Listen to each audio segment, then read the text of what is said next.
Who said, "I contain multiples"? Actually, that was poet Walt Whitman. You see me as a professor, but I am also a trial consultant, an aunt to 5 beautiful nieces and nephews, a sculptor, a performance poet, and a pretty kick-butt charades player, if I may say, etc. I have many roles in my life that I play.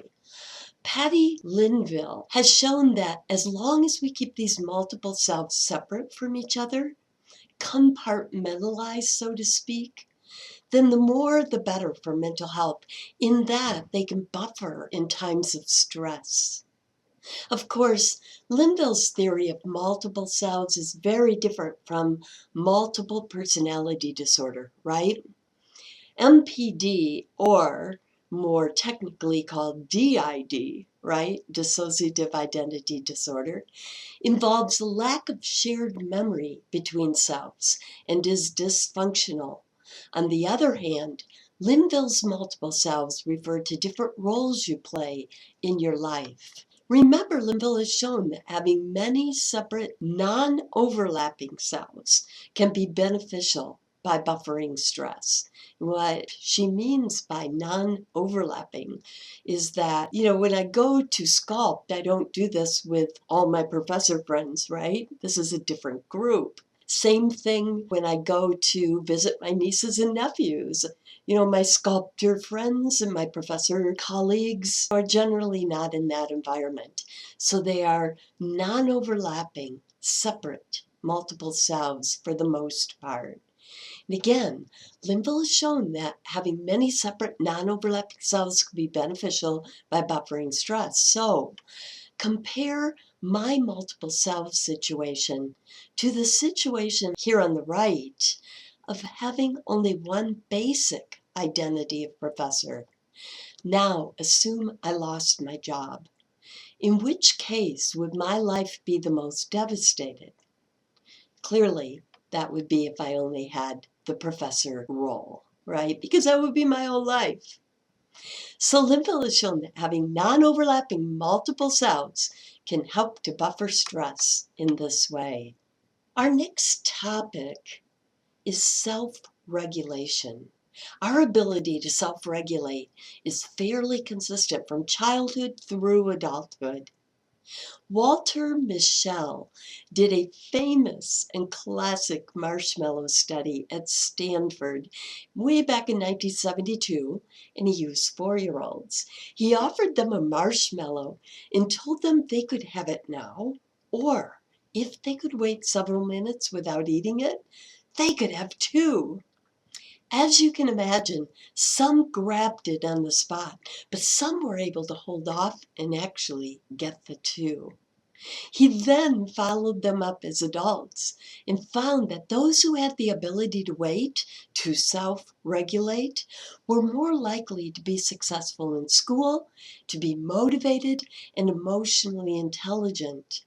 Those who couldn't wait, had the most difficulties in school, showed lower self-esteem, and were rated as more stubborn and more easily frustrated. Here's some really cute footage from that study.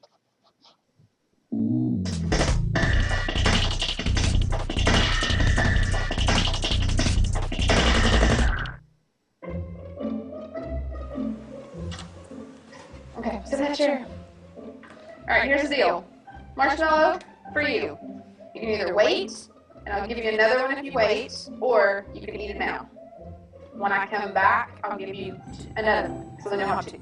But stay in here and stay in the chair till I come back, okay? Alright.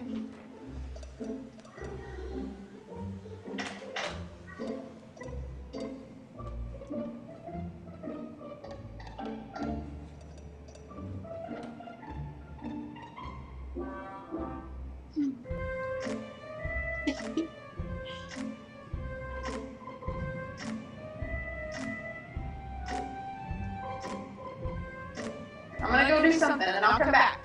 It smells yummy. It smells really good.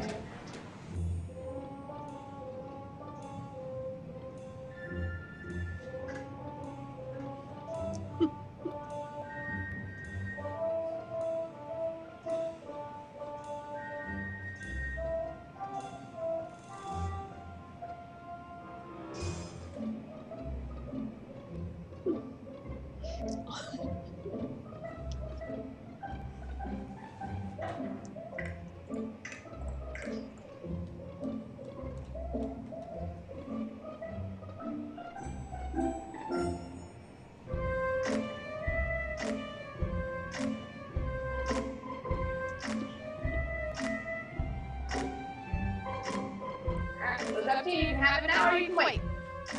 Okay?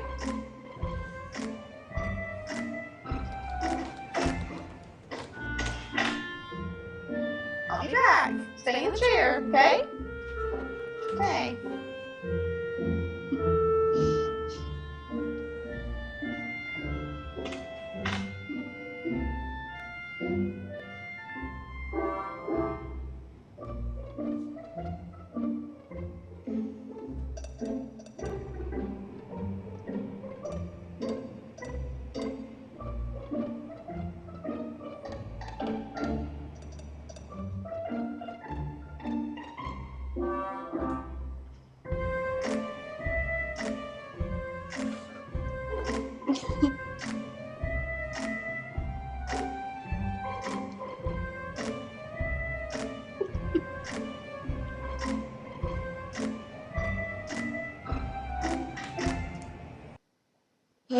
Right.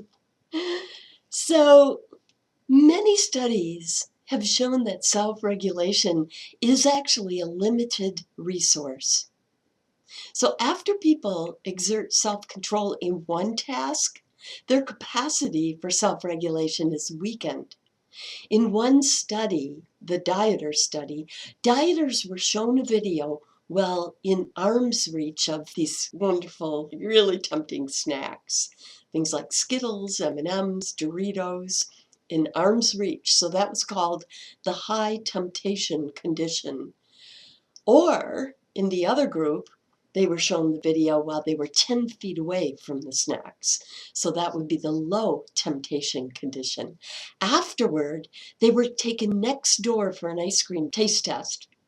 Encouraged to eat as much ice cream as they wanted. Those in which of the two conditions do you think ate significantly more ice cream? And of course, that's the high temptation condition. So the harder they had to work at it, the less resources they had later on.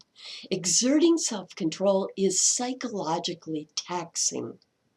So strength deteriorates over time. We tend to feel less of a sense of self and duty to the self. Thus, in the self-affirmation study, researchers predicted that bolstering a sense of self might help. They tested this by repeating the dieter study, but now between the first part, watching the video with snacks close or far, and the second part, all you can eat ice cream opportunity, they had half of the participants write a short essay about things they really valued, like family or friendships or creativity or athletics. And the other half write about less self-relevant topics. Those who wrote about self-values, even those who experience a high temptation condition with the snacks ahead of time, did not suffer from lower self-regulation in the second task. So, self-affirmation can reboot us, so to speak, when it comes to self-regulation. Another kind of self-regulation is regulating our thoughts. What usually happens if we try not to think about something?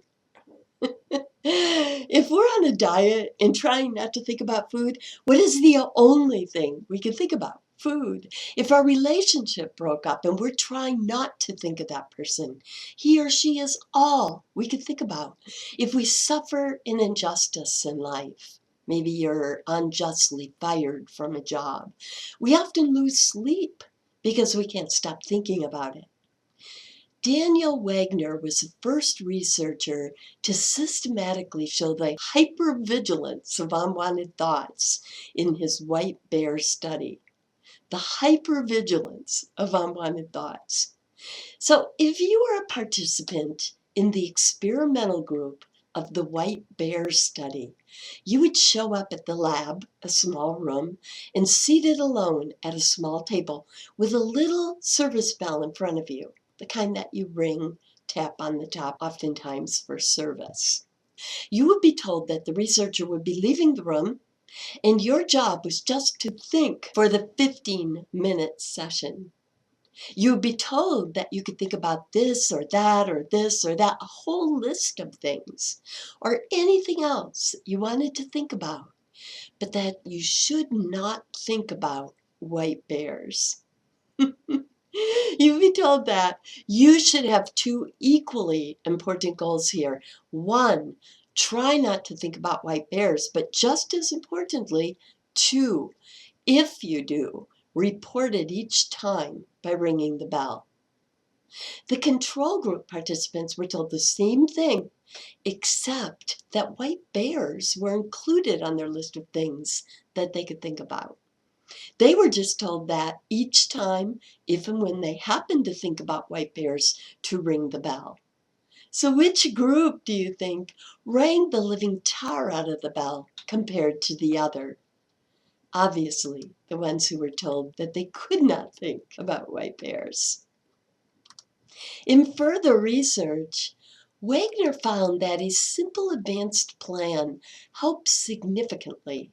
He suggested that participants try not to think of white bears by thinking of red Volkswagens instead.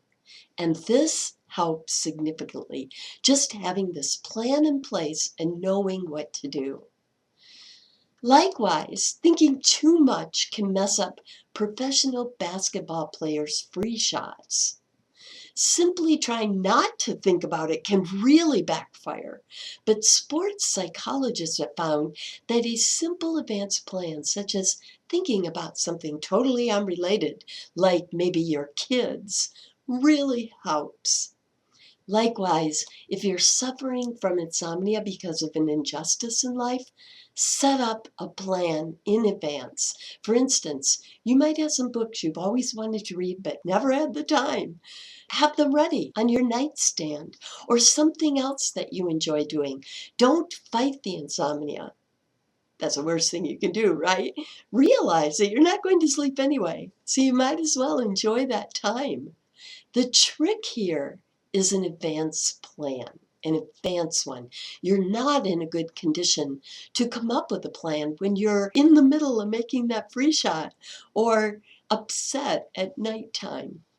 So he started out with this white bear study, and then he continued doing white bear studies, but testing these different ideas and finding out that an advanced plan helped people not to think about white bears. Now, we are not going to think about white bears anymore. We have so much more to do today, so much more material to cover in this lecture, and we cannot spend any more time, we can't afford it, thinking about white bears. No more white bear thoughts, no more. So, all right. In the second half of our interpersonal cognition lecture, we are going to explore a variety of different self-presentation strategies. Remember Fred Dumera's specialty? We will also investigate autobiographical memory. How accurately do we remember how we were in the past? In what ways are we biased? And we will finish by exploring effective forecasting. How accurately do we predict how things would affect us in the future? And in what ways are we thrown off? This concludes the first half of our interpersonal cognition lecture.